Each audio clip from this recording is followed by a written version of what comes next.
प्रश्नाच्या वरती विरोधी पक्ष नेत्यांचं भाषण या ठिकाणी पाहिल्याच्या नंतर मनाला तीव्र पद्धतीच्या वेदना त्या ठिकाणी झाल्या। या देशाचे पंतप्रधान नरेंद्र मोदी साहेबांचे मला आभार मानायचे आहेत, त्यांचं अभिनंदन या ठिकाणी करायचं आहे की ज्या उच्च संसदीय परंपरा डॉक्टर बाबासाहेब आंबेडकरांनी आम्हाला घटनेमध्ये दिला त्याचा आदर ठेवून देशाचे पंतप्रधान नरेंद्र मोदी साहेब विरोधी पक्ष नेत्यांचं भाषण या ठिकाणी होत असताना या सर्वोच्च सभागृहामध्ये या ठिकाणी उपस्थित राहिले।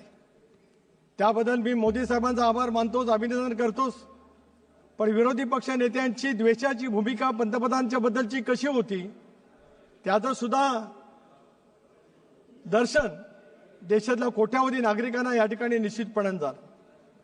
खरं आहे की राष्ट्रपती महोदयांचं या ठिकाणी अभिभाषण होत असतानाच ज्या पद्धतीने राष्ट्रपती महोदयांनी अभिभाषण या ठिकाणी केलं आणि त्यांचा उल्लेख नंतर पुअर लेडी म्हणून ज्या पद्धतीने करण्यात आला, या देशातल्या ज्या वेळेला एका आदिवासी भगिनीला राष्ट्रपती पदाचा बहुमान देशाचे पंतप्रधान नरेंद्र मोदी साहेब देतात आणि त्यांची स्वतःच्या कर्तृत्वातून त्यांची अभिव्यक्ती त्यांनी ज्या पद्धतीने या ठिकाणी व्यक्त केली त्याच्याबद्दलच्या सुद्धा भावना ज्या संवेदना ही पद्धतीने या ठिकाणी केल्या त्याचा सुद्धा जाहीर निषेध या सर्वोच्च सभागृहातून या ठिकाणी मी करतोय।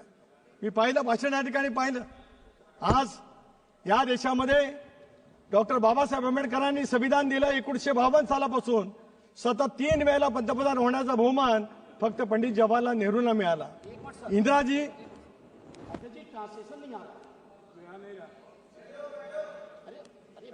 होने दो, आपको सुनना ही चाहिए। मैं जो कुछ बोल रहा है आपको सुनना ही चाहिए।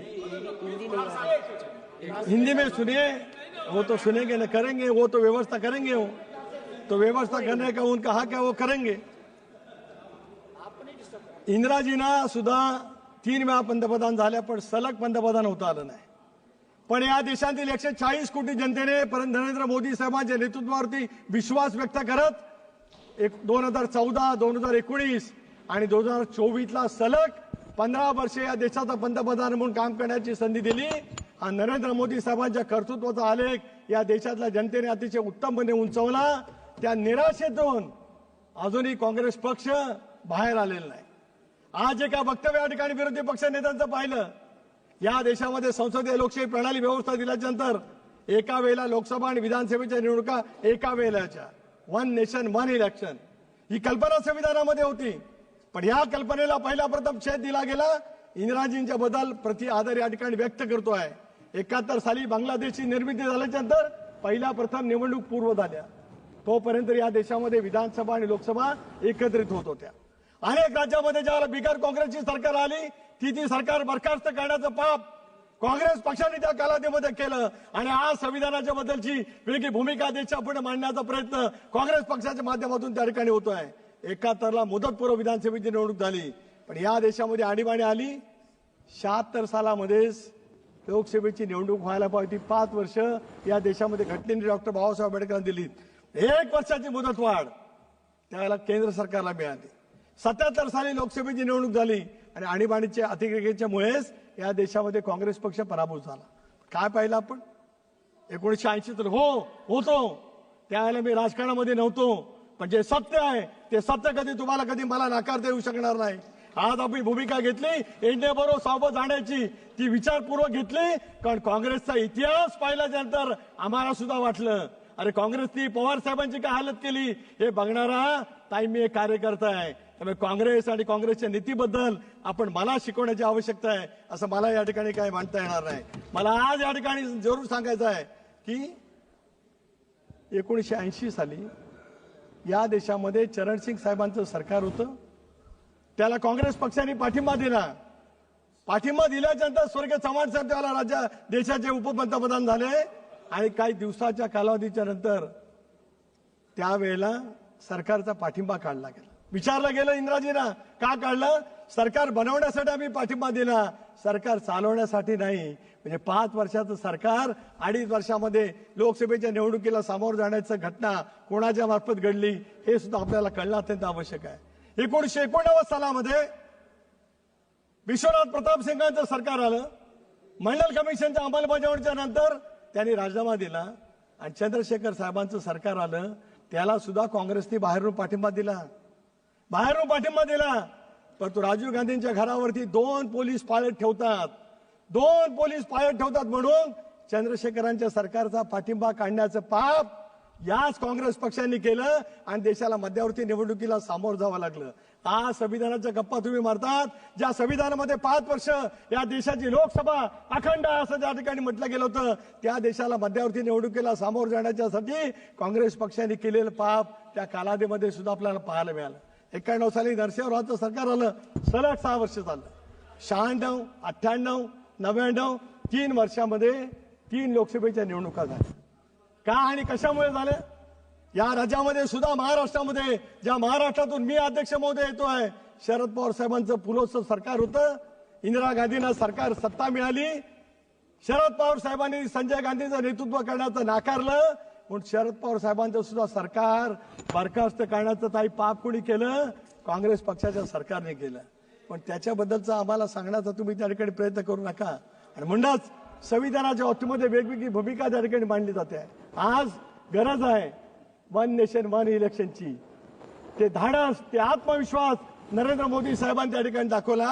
आणि याला भीती वाटते आहे की मोदी साहेबांच्या नेतृत्वाखाली ज्या देशामध्ये सार्वत्रिक निवडणुका एका वेळेला होतील, तर ज्या राज्यामध्ये आज कदाचित काँग्रेस पक्षाला यश मिळालं असेल, त्या राज्यामध्ये सुद्धा काँग्रेस पक्षाला यश मिळणार नाही. अशा भयगंडापोटी एक क्रांतिकारी बदल जो घटनेमध्ये डॉक्टर बाबासाहेब आंबेडकर दिला होता, एकाच वेळेला सार्वत्रिक निवडणुका देशाच्या आणि राज्याच्या झाल्या पाहिजेत, त्याच्यामध्ये ज्याला वेगळ्या भूमिका घेण्याचा प्रयत्न केला जातोय, त्याला विरोध करण्याची भूमिका जाणीवपूर्वक या ठिकाणी केली जाते. आश्चर्य वाटतंय.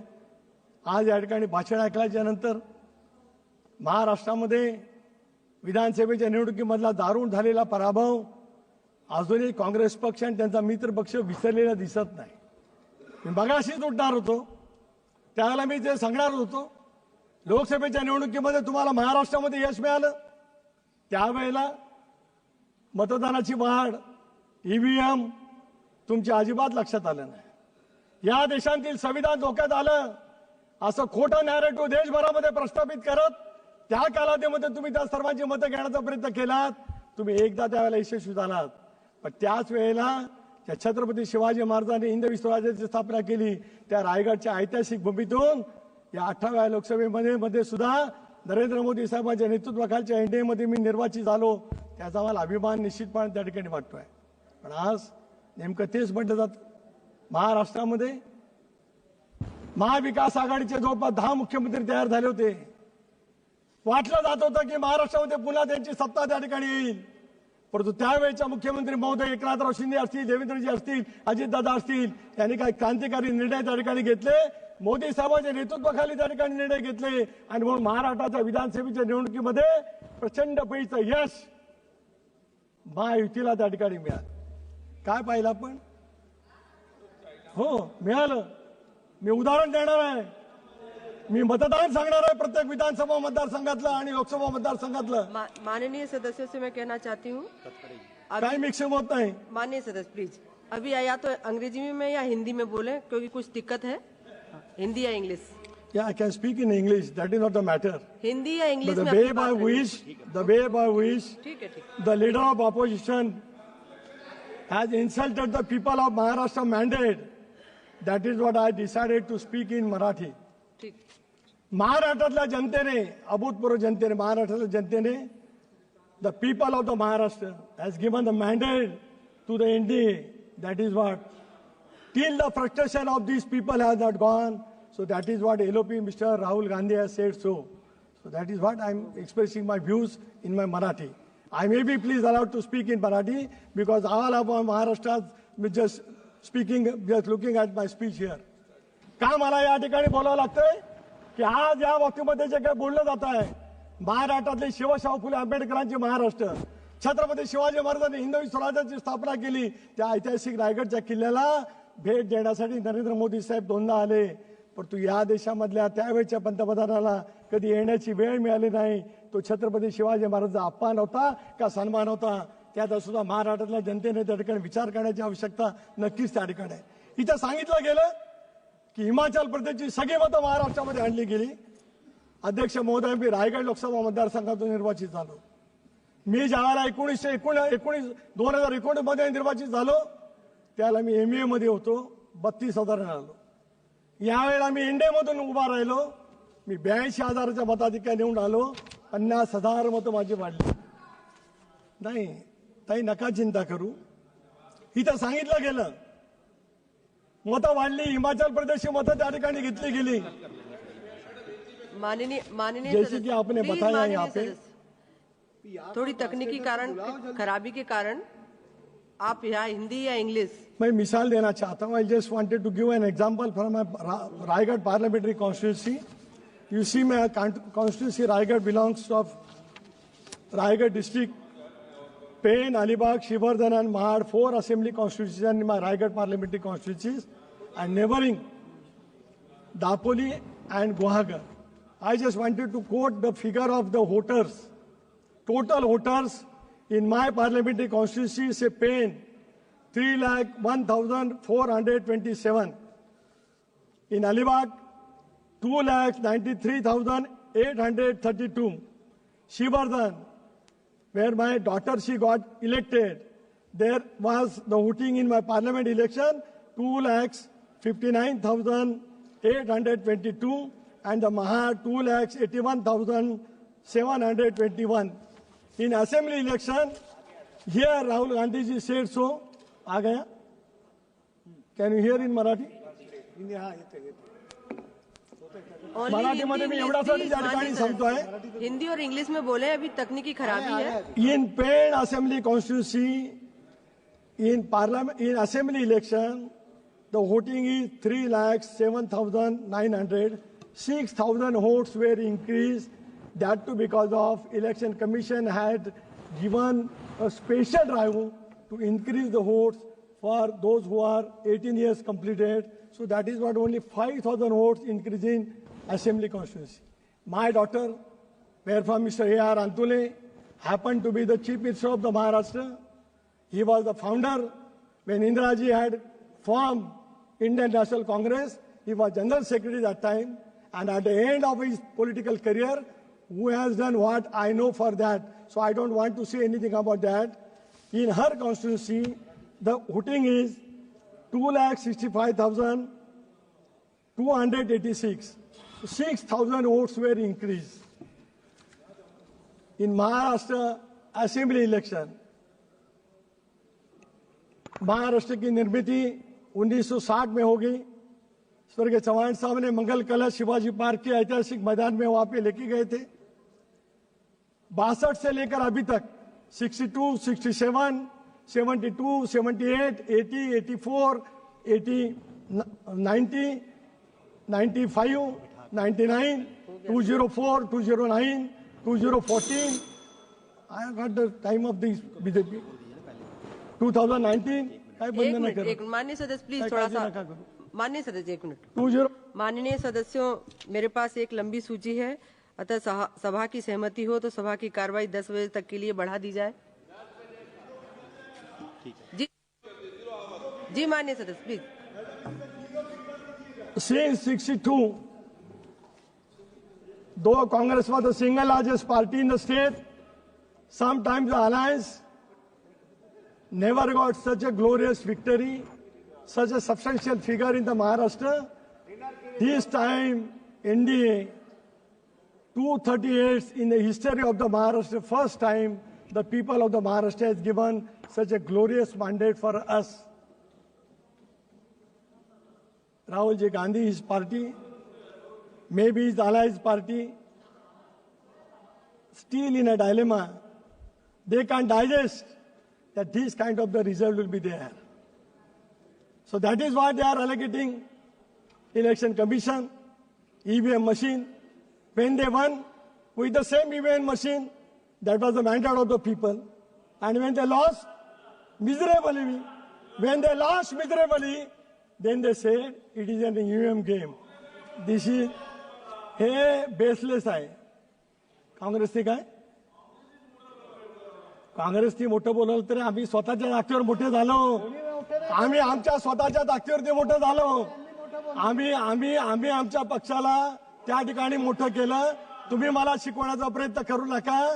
गेली 40 वर्ष मी राजकारणामध्ये आहे. आपण मला शिकवण्याचा प्रयत्न करू नका.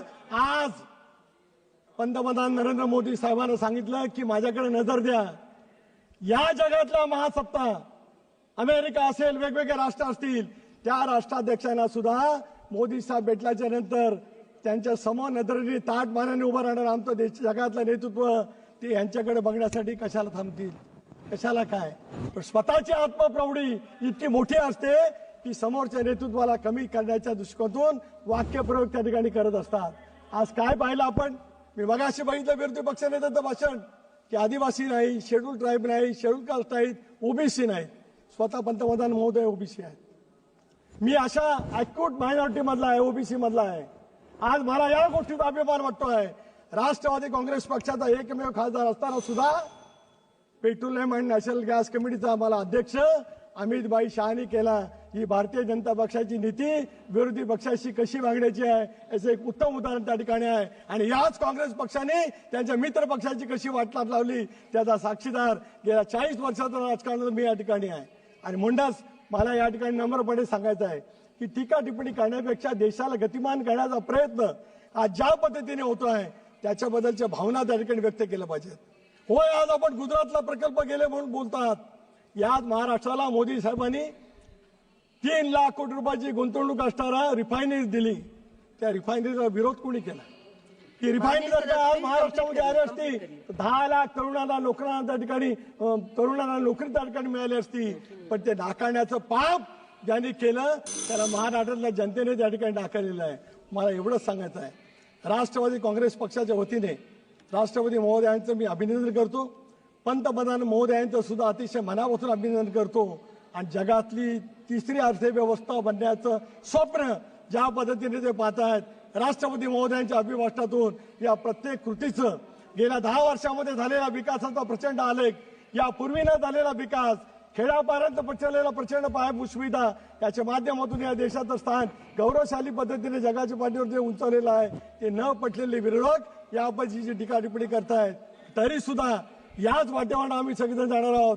संविधान चंद्र सूर्य तारे असेपर्यंत या देशातील संविधान अबाधित राहणार आहे. म्हणून संविधानाचं पुस्तक हातामध्ये घेतलं म्हणजे आम्हाला संविधानाचं कळतं. आता जे काय सांगतात त्याच्यापेक्षा कृतीने पंतप्रधान नरेंद्र मोदी साहेब ज्या पद्धतीने संविधानाच्या माध्यमातून जगाच्या पाठीवरती देशाला बलवान करण्याचा प्रयत्न करतायत त्याच्याबद्दल हॅट्सऑफ करतो. आणि पुन्हा एकदा राष्ट्रपती महोदयांच्या अभिभाषणाचं समर्थन करून माझे 2 शब्द थांबवतो. जय हिंद, जय महाराष्ट्र.